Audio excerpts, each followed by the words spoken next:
नमस्कार, मेरा नाम है ओम प्रकाश यादव और आप देख रहे हैं voice of Republic. Lalu Prasad Yadav ji इन दिनों बीमार हैं। ईद के दूसरे दिन उनकी तबीयत अचानक खराब हुई और पटना के एक प्राइवेट हॉस्पिटल में उनको इलाज के लिए लाया गया और बेहतर इलाज के लिए फिर उसी दिन उनको दिल्ली ले जाया गया और जो मीडिया में खबरें हैं उसके हिसाब से उनको एम्स दिल्ली में भर्ती कराया गया है और वो स्वास्थ्य लाभ ले रहे हैं। उनकी हालत अब स्थिर बताई गई है। बताते चलें कि लालू प्रसाद यादव जी कई गंभीर बीमारियों से ग्रस्त हैं। हाल में ही सिंगापुर में उनका किडनी ट्रांसप्लांट हुआ है। वे ब्लड शुगर, हार्ट का भी उनका ऑपरेशन हुआ है और 1948 में जन्म लिया, इसलिए उस हिसाब से यदि जो इंफॉर्मेशन अवेलेबल है उस हिसाब से तो 1948 में जन्म लेने के कैलकुलेशन को अगर आप जोड़ें तो उनकी आयु 77 साल 78 साल होने वाली है। लालू जी के बीमारी के बाद हॉस्पिटल में उनको देखने के लिए भीड़ उमड़ गई, उनके घर पर भी भीड़ उमड़ गई। मैं उनके स्वास्थ्य लाभ की कामना करता हूं, वो जल्दी स्वस्थ हों, वे शतायु हों, ईश्वर से मेरी कामना है। आज मैं लालू प्रसाद यादव के उस व्यक्तित्व की चर्चा करूंगा जिस पर अनायास आज की तारीख में मेन मीडिया चर्चा नहीं करता है। इस बात से आज कोई इनकार नहीं करेगा कि लालू प्रसाद यादव जी बीमार होने के बावजूद उनको सजा हो गई चारा घोटाले में, उसके बाद उनकी मेमोरी चली गई। जो आरपी एक्ट में कानून है उस हिसाब से वे सजा पूरा करने के 6 साल बाद तक चुनाव नहीं लड़ सकते हैं। उम्र के इस पड़ाव में अब उनकी सजा कब पूरी होगी, वो चुनाव लड़ेंगे, इसमें गंभीर संशय है। इसलिए बोलचाल की भाषा में लोग आप कहते हैं कि लालू जी के संसदीय जीवन का अब अंत हो चुका है। प्रश्न ये नहीं है कि लालू जी का संसदीय जीवन का अंत हो गया। प्रश्न ये है कि जिस मुकाम पर लालू प्रसाद खड़े हैं उस मुकाम पर भी उनके साथ इतना बड़ा जनमानस क्यों खड़ा रहता है। उनके साथ के अधिकांश नेता चले गए। मैं कुछ नामों को बताता हूं और आपको यह बताने की कोशिश करता हूं कि जब राजनीति से किसी नेता के नेपथ्य में चले जाने की घटना होती है तो उनकी लोकप्रियता, उनका जन समर्थन, उसके लिए लोगों का कनेक्शन वो धीरे धीरे धूमिल होता जाता है और कुछ दिन के बाद वो अदृश्य हो जाता है। किसी ने सही कहा है कि राजनीति और फिल्मों में एक समानता होती है कि एक्टर को और पॉलिटिशियन को इस बात का पता 5-10 साल के बाद चलता है कि वे इरेलीवेंट हो गए। लालू जी में ऐसी क्या खासियत है कि राजनीति के इस ध्रुव तारे को कितनी बार परीक्षा देनी पड़ी, इलेक्टोरल पॉलिटिक्स से ये बाहर हो गए, स्वास्थ्य की गंभीर चुनौती है, पार्टी कई एक वर्षों से पावर में नहीं है, उसके बावजूद लोगों का जुड़ाव, जन समर्थन क्यों है। मैंने अक्सर देखा है, ईद हो, होली हो, दीपावली हो, दशहरा हो, छठ हो, उनका जन्मदिन, इतनी बड़ी संख्या में भीड़ उनके पटना स्थित 10 सर्कुलर रोड आवास पर लगती है कि कदाचित उससे कई एक एक्टिव पॉलिटिशियन को ईर्ष्या भी होती होगी। एक और तलब है कि 10 सर्कुलर रोड पटना में जो आवास है राबड़ी जी का, जिसमें लालू जी रहते हैं, उसी के बगल में मुख्यमंत्री का आवास भी है। एक अन्य मार्ग 7 सर्कुलर रोड, जहां हम अगर मगही भाषा में बोलें तो लोग मक्खी मारने नहीं जाता है, जबकि वो सत्ता के शीर्ष पर विगत 20 वर्षों से है। ये कौन सी ताकत है, ये उनके व्यक्तित्व में कौन सी आभा है, कौन सा आकर्षण है, कौन सा वो तत्व है जो उनको इलेक्टोरल पॉलिटिक्स से हटा दिए जाने के बाद भी लोगों से जोड़े हुए हैं। मैं कुछ नामों को आपके सामने रखता हूं और आप अपने स्मृति पटल पर जोर डालकर देखिएगा और पाइएगा कि राजनीति के बड़े बड़े धुरंधर जो राज्यों और केंद्र में महत्वपूर्ण पदों पर रहे, कई एक लोग प्रधानमंत्री भी रहे, उप प्रधानमंत्री भी रहे, लेकिन जब वो राजनीति के रंगमंच से विदा हुए, नेपथ्य में चले गए, तो उनका मौत महज चंद अखबारों के कोने में एक छोटा सा स्थान ही प्राप्त कर पाया है, जिसको अंग्रेजी में बोलते हैं dying अनलैमेंटेड, अनमॉर्न्ड and unnoticed death.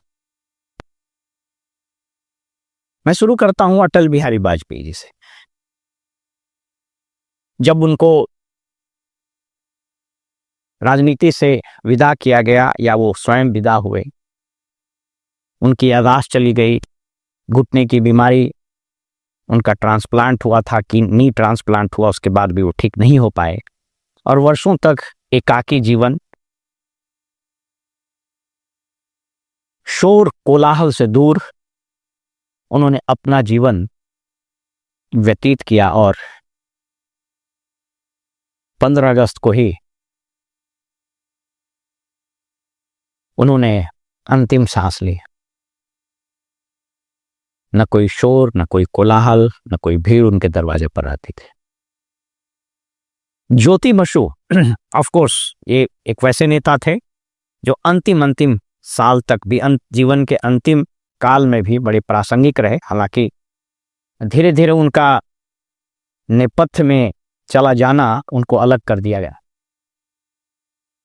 PV Narasimha Rao ji, देश के प्रधानमंत्री, कांग्रेस के बड़े नेता, उनकी मृत्यु जब हुई तो उनके शव को कांग्रेस मुख्यालय में भी लाने नहीं दिया गया। वर्षों एकाकी जीवन, भीड़ भाड़ से दूर, अनइम्पॉर्टेंट लाइफ लीड किए। अर्जुन सिंह, रामकृष्ण हेगड़े, जॉर्ज फर्नांडिस की तो अजब हालत हो गई थी। उनके जो शिष्य हैं नीतीश कुमार, देखने तक नहीं गए और बड़े, जिसको बोलते हैं ना, बड़े बेआबरू होकर तेरे कूचे से हम निकले। उनको एक अदद एमपी का सीट नहीं मिला। वो जॉर्ज फर्नांडिस, जिसकी एक आवाज से संसद से सड़क नाद से गूंज जाता था, वो जॉर्ज फर्नांडिस जो जब संसद या सड़क में खड़ा होकर बोलता था तो सरकार की चूल्हे हिला देता था, उस जॉर्ज फर्नांडिस की मृत्यु एक एकाकी कमरे में हुई और अखबारों की एक छोटे से कोने में उनको जगह मिली। सोमनाथ चटर्जी, शरद यादव, लालू जी के साथ वो काम किए, लालू जी के ऐसे फिर बीच में दूरी हुई, जदयू में गए, जदयू के राष्ट्रीय अध्यक्ष रहे नीतीश कुमार ने उनको भी किनारे कर दिया और जब उनकी मृत्यु हुई उनके पास एक अदद सरकारी क्वार्टर नहीं था, उनके एमपी का सीट छीनवा लिया नीतीश कुमार ने, चले गए। शीला दीक्षित, कई ऐसे नेता, ज्यादा दूर कहां जाइए, मनमोहन सिंह, एकाकी जीवन, देश के प्रधानमंत्री, कोई भीड़ नहीं, कोई समर्थक नहीं, कोई चर्चा नहीं। ओम प्रकाश चौटाला सजा हुआ दुनिया से चले गए, अखबार में एक छोटा सा जगह। सीताराम येचूरी, ये वैसे नाम हैं। देवीलाल, वीपी सिंह, याद कीजिए ना, वीपी सिंह की जब मृत्यु हुई थी, छोटा सा जगह बना। चंद्रशेखर जी, देवीलाल, इवन कर्पूरी ठाकुर। प्रश्न ये उठता है कि कौन सा करिश्मा, वो कौन सा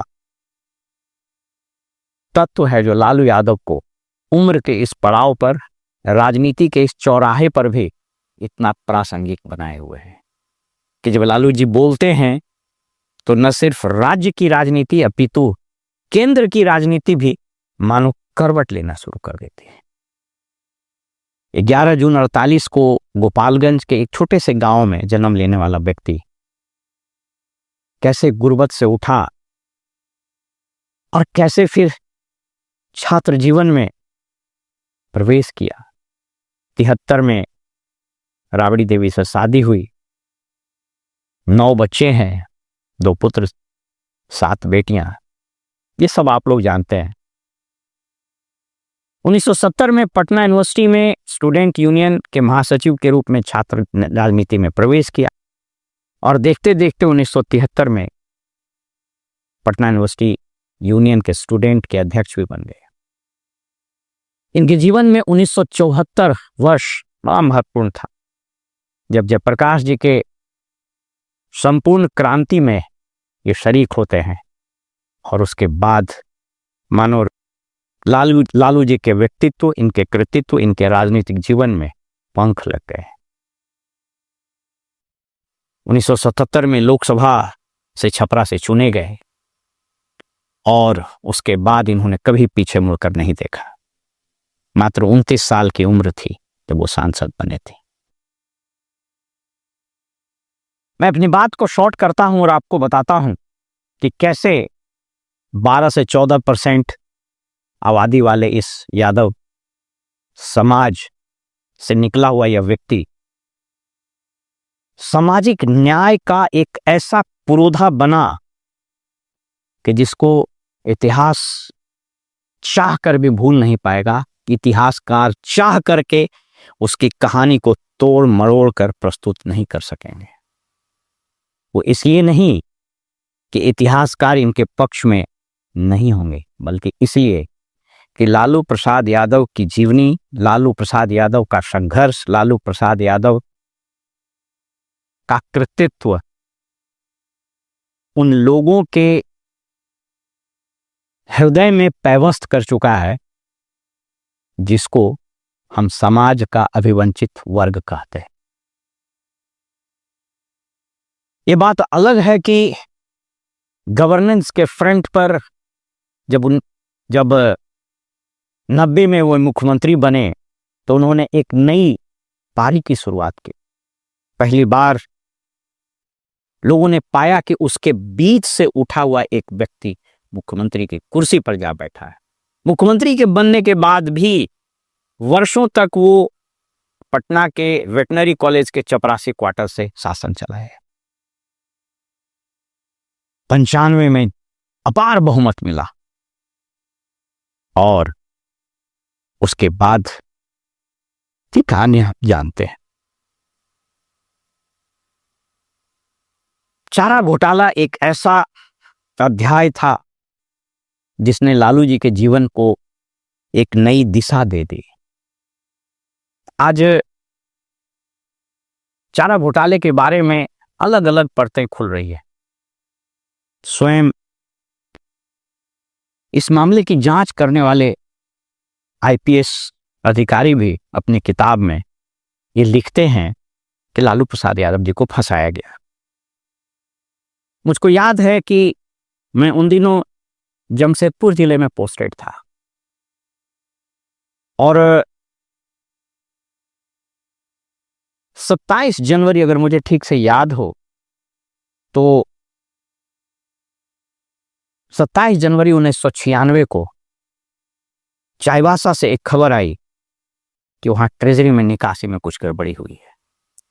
मैं चारा घोटाले की कहानी को आपके स्क्रीन पर उसके पूरे सीक्वेंस ऑफ इवेंट को आपको दिखा देता हूं, लेकिन मेरा उद्देश्य उन सीक्वेंस ऑफ इवेंट को बताना नहीं है। मेरा बताना यह है कि कैसे कोई शख्स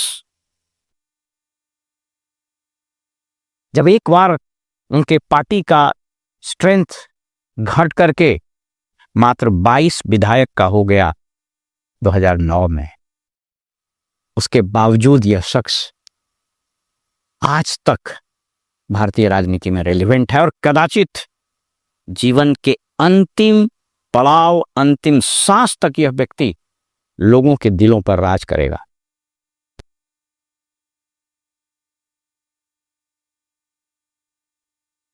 लालू प्रसाद यादव का मुख्यमंत्री बनना भारतीय राजनीति और खासकर बिहार की राजनीति की एक बहुत बड़ी घटना थी। ठीक है, इसके पहले भी कांग्रेस के समय में भी कई दलित मुख्यमंत्री बने। कांग्रेस के विरोध में कर्पूरी ठाकुर जी भी मुख्यमंत्री बने, हालांकि उनका कार्यकाल बहुत लंबा नहीं रहा। लेकिन पहली बार इस समाज ने पाया कि जो रूल्ड है, जो जिस पर शासन हो रहा है, वह व्यक्ति शासक के कुर्सी पर जा बैठा है। और वहीं से यह टकराव की कहानी शुरू हुई कि कोई व्यक्ति जिस पर शासन हो रहा है वो शासक की कुर्सी पर कैसे बैठ सकता है। स्वयं शिवानंद तिवारी ने कई बार अपने इंटरव्यू में कहा कि लालू जी को फंसाया गया। नहीं, जो डीसी थे वहाँ उन्होंने इंस्पेक्शन किया। इंस्पेक्शन में ये बात सामने आई कि पशुपालन डिपार्टमेंट का जो बजट है उस बजट से ज़्यादा जो है निकासी हो रही है, अवैध निकासी हो रही है। अब ये खबर जो है पटना आई, उस समय विजय शंकर दुबे, VS दुबे जो है फाइनेंस सेक्रेटरी थे, उन्होंने तमाम बिहार के तमाम ट्रेजरी का जो है इंस्पेक्शन करवाया। कई ट्रेजरी में निकल गया कि हाँ साहब अवैध निकासी हो रही है। इसको लेकर के लालू यादव ने, अब कोई उपाय नहीं था, सरकार को तो मुकदमा करना था, ये तो बिल्कुल एविडेंस दिखाई दे रहा था। सरकार ने मुकदमा किया, अब कितना मुकदमा किया हमको याद नहीं है।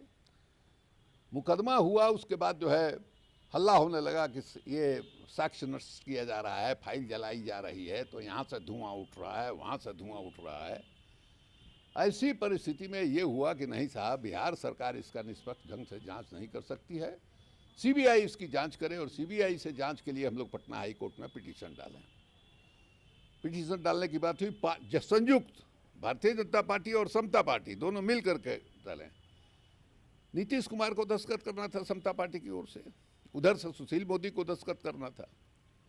हम लोग नहीं दस्तखत करेंगे तो लालू यादव के खिलाफ जो है अकेले भारतीय जनता पार्टी ही लड़ती हुई दिखाई देगी। वहाँ पर दोनों का दस्तखत हो चुका था। एक नंबर पर सुशील अपने कर लिया था, दूसरे नंबर पर सरजू राय का हुआ था, तीसरा जो है जाके हमारा हुआ। तो ये पिटीशन इस हिसाब से फाइल हुआ था। यानी कि जॉर्ज साहब ने आपको भेजा था, पार्टी के तरफ से भेजा था? हाँ, एकदम बिल्कुल, सब लोग जानते हैं इस बात को सुशील मोदी भी समता पार्टी के लोग थे, ललन सिंह थे एक नंबर पर पिटिशनर, भीषण पटेल थे और एक रीजन माझी थे हम लोगों के। अब लालू जी ने क्या किया कि वो चले गए सुप्रीम कोर्ट। उनको चंद्रशेखर जी ने मना किया था कि आप मत जाइए, चले गए सुप्रीम। जरा सीक्वेंस ऑफ इवेंट को आप देखिएगा तो आप लगेगा कि कितना फास्ट चीजें बढ़ा। जब चाईबासा ट्रेजरी से खबर आई कि अलॉटमेंट से ज्यादा राशि निकाली जाती है, उसके बाद ये जो पूरा तंत्र था वो सब लगा हुआ था। लालू जी की एक समस्या ये रही, प्रशासनिक समस्या कहें, कि वे किसी पर बहुत जरूरत से ज्यादा विश्वास करने लगे। फाइलों को खुद से नहीं पढ़ना, प्रशासनिक निर्णय खास करके सेक्रेटेरियल प्रोसेस में खुद को इन्वॉल्व नहीं करना, संचिकाओं को ठीक से नहीं पढ़ना, कागजों को ठीक से नहीं पढ़ना, ये उनको लेके डूब गया। मैंने उनको बहुत नजदीक से देखा है। इस घटना से उन तमाम नेताओं को, खास करके जो मंत्री बनते हैं, उनको सबक लेना होगा। मैंने एक बार कहा था कि किसी भी पॉलिटिशियन को जो मंत्री बनता है उसके 3 आयाम होने चाहिए उसके व्यक्तित्व के। पहला, जब वो मिनिस्टर हो और चैम्बर में बैठकर निर्णय ले, फाइल पर दस्तखत करे, मीटिंग कंडक्ट करे, he should behave like he should have the knowledge of A bureaucrat. जब वो किसी राजकीय समारोह में हो, अंतर्राष्ट्रीय मंचों पर हो, राष्ट्रीय मंच पर हो, तो he should behave like a typical statesman. वहां वो देश और राष्ट्र की बात करे, और जब वो फील्ड में हो, पार्टी के कार्यक्रमों में हो, चुनावी यात्राओं में हो, तो he should behave like a politician. कोई भी राजनेता इन तीनों आयाम के बगैर एक सफल राजनेता, एक सफल मंत्री नहीं हो सकता। लालू जी यहीं चूक गए। स्टेट्समैन का अभाव रहा, शानदार पॉलिटिशियन थे लेकिन ब्यूरोक्रेट के रूप में ये असफल रहे, और यही उनके पशुपालन घोटाले में फंसने का कारण। आप सोच करके देखिए, ट्रेजरी से विड्रॉल हो रहा था, मोडस ऑपरेंडाई ये था कि उस वक्त न इंटरनेट था न डिजिटल प्लेटफॉर्म था, तो जो अलॉटमेंट्स निकलते थे उसमें हेरा फेरी करके ट्रेजरी ऑफिस में, और उसमें सब लोग मिले हुए थे, पशुपालन अधिकारी, ट्रेजरी अफसर और कई जिले के कलेक्टर, जो कि कलेक्टर का मुख्य काम रहता है ट्रेजरी को मॉनिटर करना। तो उस अलॉटमेंट लेटर में हेरा फेरी करके अधिक राशि का निकासी होना शुरू हुआ। ये बीमारी धीरे धीरे अन्य जिलों में फैली, चाईबासा, दुमका, जमशेदपुर, गिरिडीह, ज्यादातर झारखंड में क्यों हुआ, इस बात को अगर कोई समझना चाहे तो ये समझे कि चूंकि झारखंड भौगोलिक रूप से पटना से बहुत दूर था और राजनीतिक रूप से उतना जागृत नहीं था, लोग इतने बहुत कॉन्शियस नहीं थे, तो राजधानी से दूर होने के कारण ही वहां सारे घोटाले हुए। और जब विड्रॉल शुरू हुआ तो धीरे धीरे धीरे धीरे धीरे धीरे धीरे उसका मैग्नीट्यूड बहुत बढ़ गया, इतना बढ़ गया कि फिर सरकार के लेवल पर पता चला कि जितना बजटरी एलोकेशन उससे ज्यादा विड्रॉल हो रहा। पटना हाईकोर्ट पहुंचा, मैंने उस पर विजिलेंस की जांच हालांकि लालू जी ने की थी, लेकिन वो पूरी कहानी रची गई थी। कैसे पिटीशन दिया गया हाईकोर्ट में, हाईकोर्ट ने सीबीआई के जांच के आदेश दिए। लालू जी उस वक्त इसके विरुद्ध सुप्रीम कोर्ट चले गए। सुप्रीम कोर्ट ने एक स्टेप और बढ़कर यह आदेश दे दिया कि न सिर्फ सीबीआई की जांच होगी बल्कि हाईकोर्ट मॉनिटर्ड सीबीआई की जांच होगी। 30 जुलाई 97 को लालू जी एक बड़े ही नाटकीय अंदाज से, बड़े ही माने उनका अनोखा अंदाज, और उन्होंने सीबीआई अदालत में समर्पण किया। ये देश की राजनीति, इस देश के प्रशासनिक हिस्ट्री में पहली ऐसी घटना थी कि यूएन विश्वास जो ज्वाइंट डायरेक्टर इसकी जांच कर रहे थे, जो बाद में तृणमूल कांग्रेस में शामिल हुए और मिनिस्टर भी हुए, वो पटना के ही कोल इंडिया गेस्ट हाउस में रहते थे, जो बोरिंग रोड चौराहे के आसपास है। भागवत जहाजात का मकान है, उसी में गेस्ट हाउस था, उसी में रहते थे। उसने सेना बुलवा ली। आप सोच करके देखिए ये क्या था। तो ये जो पूरा तंत्र था, ये पूरा वर्ग था, ये पूरा जो एक माइंडसेट का गेम था कि जो लोग वर्षों से, सदियों से सत्ता में रहे, समाज के शीर्ष पर मठाधीश थे, उनको ये विश्वास ही नहीं, उनको ये पच ही नहीं रहा था कि कोई व्यक्ति जमीन से उठ करके मुख्यमंत्री कैसे बन जाता है। एक बार, मैं किसी का नाम नहीं लूंगा, एक सामाजिक समारोह में मैं बैठा हुआ था, कुछ जजों से अनौपचारिक बात हो रही थी। एक व्यक्ति ने बताया कि जब ये फैसला हुआ तो एक जज साहब ने कहा कि हमने अपने कुल में पैदा होने का आज धर्म निभा दिया है। बहरहाल वो सब चीजें आ रही है। जोगिंदर सिंह जो उस वक्त के डायरेक्टर थे, उनके फिर बाद में रिटायरमेंट के बाद बयान आने शुरू हुए। ये सारी चीजें चली और अंततोगत्वा लालू जी को रिजाइन करना पड़ा। कई एक मुकदमे हुए और लालू जी दोषी करार दिए गए। ये सीक्वेंस ऑफ इवेंट मैं आपको स्क्रीन पर दिखा देता हूं। मैं आज इस पर चर्चा करने के लिए नहीं बैठा हूं कि इसका सीक्वेंस ऑफ इवेंट क्या था। मैं आज इस पर चर्चा करने के लिए आपके सामने बैठा हूं कि लालू प्रसाद यादव आज भी क्यों प्रासंगिक है, और क्या लालू जी कभी भी इस वर्ग के जेहन से इनकी स्मृति को मिटाया जा सकेगा। एक किताब है श्री शरदिंदु कुमार जी के लिखे हुए, समाजवादी चिंतन के अमर साधक भूपेंद्र नारायण मंडल। इसमें रवीश कुमार जी का भी एक फॉरवर्डिंग लगा हुआ है। और एक इसमें जो मैं उसको पढ़ करके आपको सुनाता हूं, वो एक जब राज्यसभा में बोलते हुए भूपेंद्र मंडल जी ने कहा था कि जनतंत्र में इस किताब को जिस व्यक्ति ने मुझे दिया है भेंट स्वरूप, दीपक कुमार यादव जी उनका नाम है, मधेपुरा के हैं, उन्होंने मुझको दिया।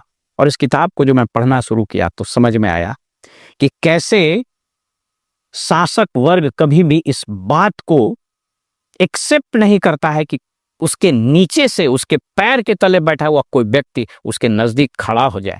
और यहां तो वो बैठ गया गद्दी पर।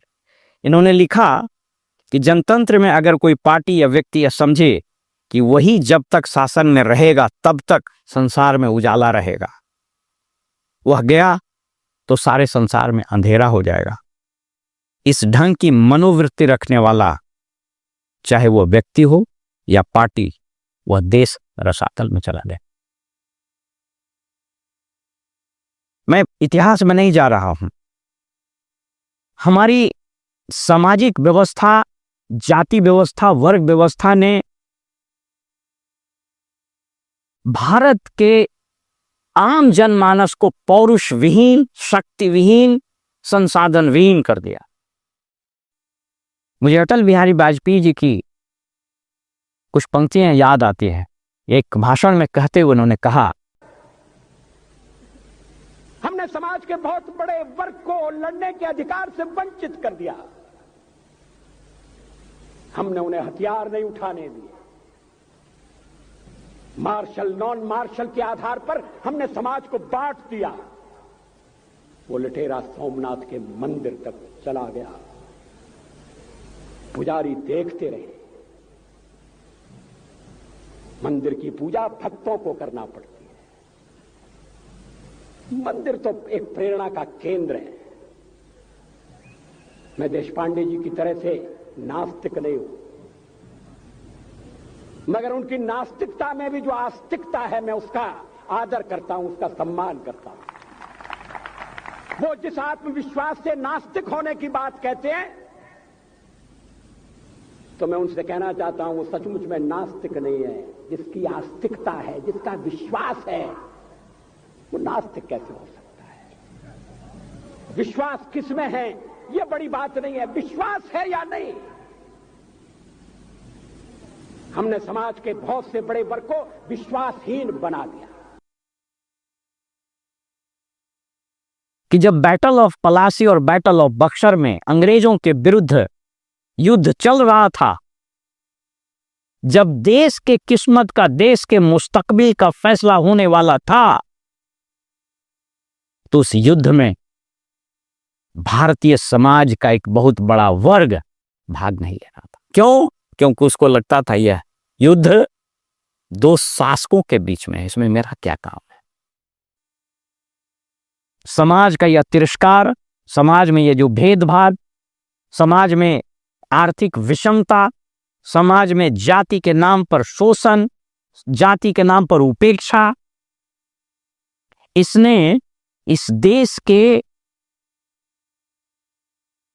90-95% आबादी को पौरुष विहीन, शक्ति विहीन, शौर्य विहीन कर दिया। उसके अंदर वो आत्मबल ही नहीं बचा। और कदाचित इसीलिए मुस्लिम शासक भी आए। आज लोग मोहम्मद गौरी, महमूद गजनी को गाली देते हैं। उससे कौन लड़ रहा था? उससे सिर्फ शासक वर्ग लड़ रहा था। उस युद्ध में आम लोग नहीं शामिल हुए, इसीलिए हम हारे। वो तो भला हो जब गांधी जी आए और उन्होंने पूरे राष्ट्रीय स्तर पर लोगों को जगाया, और जब जनमानस लगा तब वो हुआ। लेकिन आजादी के बाद फिर जो सरकारें बनी, नेहरू से लेके आगे तक, उसने इस संबंध में कोई बहुत बड़ा काम नहीं किया है। इवन सोशलिस्ट आंदोलनों में कुछ इक्के दुक्के जो लीडर निकले, वो बहुत बड़ा परिवर्तन नहीं कर सके, चाहे वो लोहिया हो, चाहे और कोई हो। और ऐसी परिस्थिति में आप सब जानते हैं कि बिहार सामंतवादी व्यवस्था का एक बहुत ही उत्कृष्ट एग्जाम्पल है। देश के अन्य भागों में भी भेदभाव, सामाजिक विषमता, आर्थिक पिछड़ापन है, लेकिन बिहार उस सबसे आगे था। और इस बीच जब लालू जी आए और 90 में उन्होंने जो हुंकार भरी, तो वो एक पूरा समझिए कि एक कोलाहल, एक हलचल पूरे समाज में फैला। और आज इस राज्य इवन देश में पिछड़े, अति पिछड़े और दलितों की राजनीति में प्रवेश और उनको जो आवाज मिली है, इस बात से आज कोई नहीं इनकार करेगा कि वो लालू जी का दिया हुआ। आप उनके विचार से सहमत हो सकते हैं, नहीं सहमत हो सकते हैं। 90 के दशक में बिहार में जो जंगल राज का नाम दिया गया, प्रशासनिक तौर पर उनकी विफलता हो सकती है।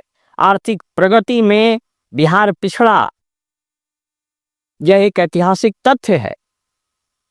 नहीं हुआ, उसके अलग कारण होंगे, मैं उसको जस्टिफाई नहीं कर रहा हूं।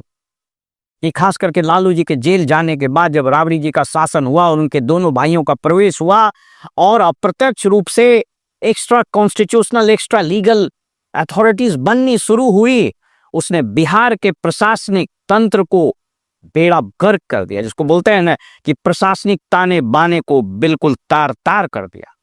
लॉ एंड ऑर्डर का कोलैप्स होना, क्राइम का बढ़ना और फिर इकोनॉमी का पूरे पटरी से उतरना, ये एक तथ्य है, वो एक अलग बहस का विषय है।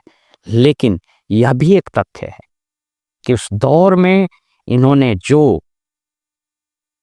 प्रॉक्सिमिटी, जो अपनापन, जो कनेक्शन, जो संवाद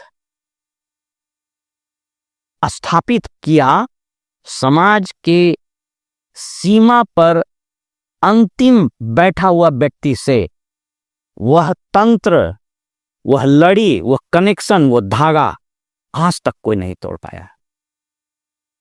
क्योंकि अगर ये टूट गया होता तो उम्र के इस पड़ाव पर, राजनीतिक वनवास के इस स्थिति में लालू यादव बीमार होते हैं तो उनके घर पर हॉस्पिटल में यह हजारों की भीड़ नहीं जुटती। इस इलेक्टोरल आइसोलेशन की स्थिति में भी लालू यादव अगर कुछ बोलते हैं तो वो नेशनल मीडिया का हेडलाइन नहीं बनता। इसलिए किसी ने कहा कि you can either you love Lalu Yadav और you hate Lalu Yadav, but you simply can not ignore Lalu Yadav.